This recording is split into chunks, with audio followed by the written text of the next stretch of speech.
Meeting बुला ली जाती है। वासे ने उसे 50 लाख पाकिस्तानी रुपये दिए। ये घर सईद के घर से बेहद नजदीक था। रॉ के एजेंट नावेद के घर आने जाने लगे। नावेद के खाते में 15 करोड़ रुपए ट्रांसफर कर दिए जाते हैं। अफगानिस्तान से एक आदमी को चुपचाप पाकिस्तान लाया गया। धमाके की आवाज सुनते ही सईद पूरी तरह घबरा जाता है।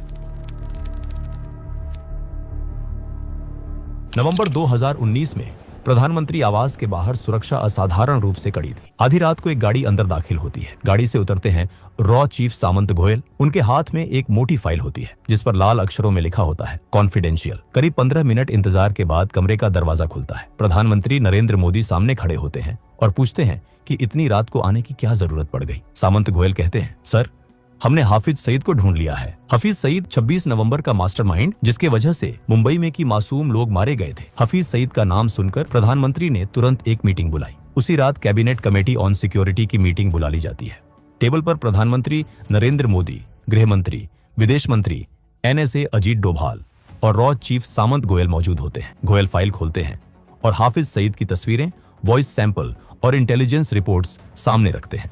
वो बताते हैं कि अब UN में गुहार लगाने या अमेरिका से पाकिस्तान पर दबाव बनाने का समय निकल चुका है।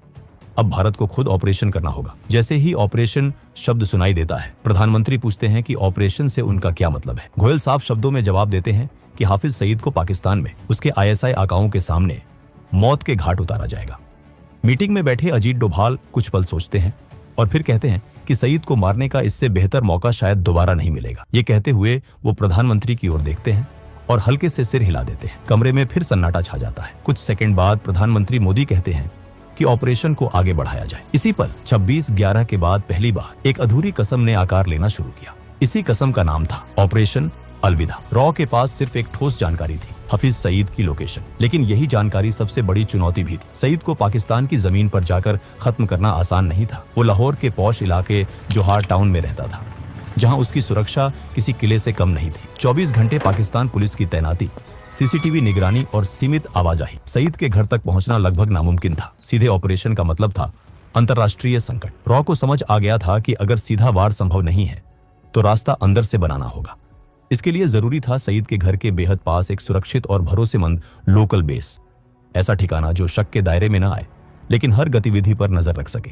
कहानी यहीं से एक अलग मोड़ लेती है। दिसंबर 2019, दुबई। खाते टाइम भी फोन देख रहे हो? ऐसा क्या मिलता है इसमें? पैसे मिलते हैं। क्या बोल रहे हो? इस ऐप को यूज करोगे तो 3। कहानी यहीं से एक अलग मोड़ लेती है। दिसंबर 2019, दुबई। नावेद नाम का एक पाकिस्तानी नागरिक पिछले 6 महीनों से दुबई की एक जेल में बंद था। वजह मामूली थी, एक छोटी सी चोरी। नावेद एक आम आदमी था, कोई आतंकी नहीं, कोई एजेंट नहीं। एक दिन अचानक जेल के दरवाजे खुले। नावेद को बेल मिल गई थी। बेल कराने वाला आदमी था वासे। जेल से बाहर निकलते ही नावेद ने हैरानी में पूछा कि उसने उसकी मदद क्यों की।